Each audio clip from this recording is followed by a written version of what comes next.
All right, the Formula One season is really kicking into gear. And wow, if the Australian Grand Prix is any indication, we are in for an absolutely wild season.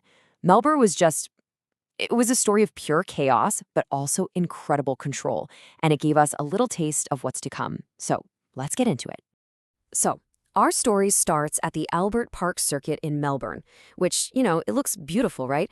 It's all sunshine and parks, but don't let that fool you. For the drivers, this place is a concrete jungle, a high-speed obstacle course where just one tiny mistake can end your entire race.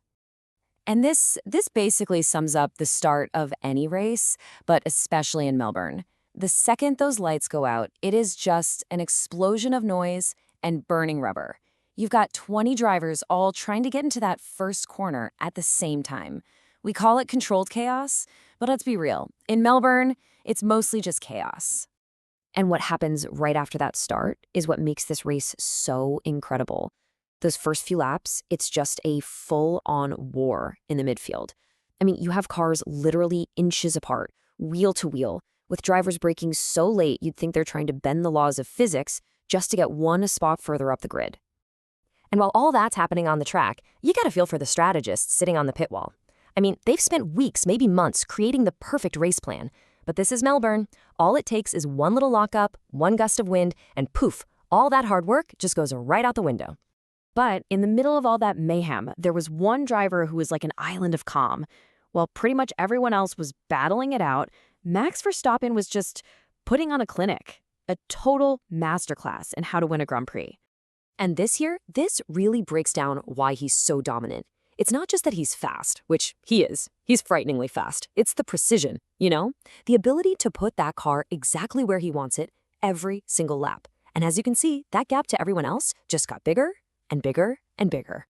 This image just tells the whole story of the race, doesn't it? Verstappen was completely in a league of his own, like a ghost the rest of the grid was chasing.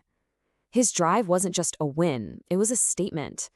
A reminder to everyone that he is the benchmark. He's the one you have to beat. So you've got this amazing contrast, right?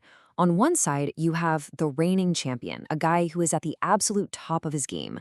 And then, on the other side, you have this young rookie, a driver with literally everything to prove. And honestly, both of them gave us a story to remember in Melbourne. But maybe the biggest surprise of the entire weekend came from a name you might not even know yet, Arvid Lindblad. I'm telling you, in his very first Formula One race, this rookie drove like he'd been doing it for 10 years. He really turned some heads. You can call it rookie energy, beginner's luck, whatever you want, but this was something else. He was so calm under pressure, he was pulling off these really bold overtakes, and he was positioning his car with the kind of intelligence you'd expect from a seasoned pro. He just made it look easy, which is what made it so impressive. But Albert Park always saves one last twist for the story.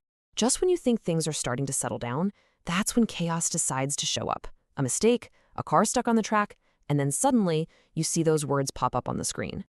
So what is it? What's the one thing that can just completely flip a race on its head, erase a massive lead, and send those super calm, calculating strategists into an absolute, full-blown panic? The safety car. For us watching, it's this incredibly tense moment. But for the teams, it is a strategic nightmare. All those gaps that drivers fought so hard to create, gone. The entire field gets bunched back together, and it's basically a brand new race. And this quote just nails it. When the safety car comes out, every plan goes straight into the trash. Drivers are diving into the pits, engineers are yelling new instructions over the radio. It's just a mad dash, and from that point on, anything can happen. But even with this massive wrench thrown into the works, one thing stayed the same: Max Verstappen. After the restart, he was simply on another planet. He absolutely nailed it, just pulled away from everyone else and cruised to another dominant win. He proved, again, that he is the master of chaos. The dust has barely even settled in Melbourne, but in Formula One, there is no time to rest. I mean, before the teams can even really process what happened, the entire circus packs up and moves thousands of kilometers away for the next challenge, the Chinese Grand Prix. So where are we off to next? The legendary Shanghai International Circuit. It's a track that is as beautiful as it is brutal, We're talking long, sweeping corners, massive straights. It is a totally different beast from Albert Park, and it is going to push these drivers to their absolute limit. So let's just take a closer look here. We are going from the tight, twisty, almost claustrophobic confines of Albert Park to the massive, wide-open spaces of Shanghai.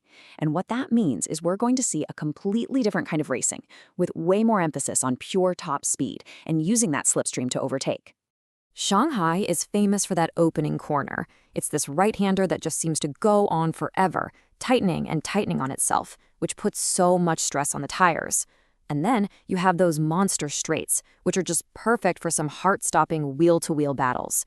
If you thought Melbourne was intense, just you wait. So, what's the big takeaway from all this? Well, it's that this season is really just getting started.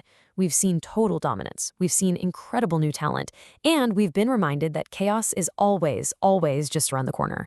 And if this was only the second race, what else does this championship have in store for us? I guess we'll find out in Shanghai.